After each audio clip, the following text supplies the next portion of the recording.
Sir, magandang hapon po. Oh, ba't nandito ka? Niwala mong posting mo. May sasabihin lang, sir.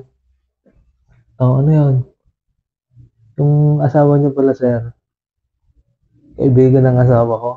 Ando sila sa bahay kagabi. Oh, ano naman, masama daw. Ay, ang masama dun, sir.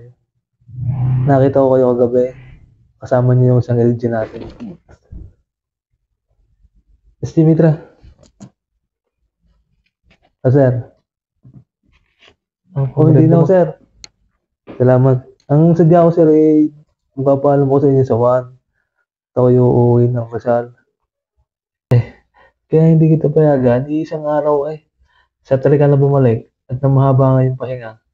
Ako nang duty sa iyo. Ay, salamat, sir. Salamat ulang marami. Napakabait niyo talaga, officer. Salamat.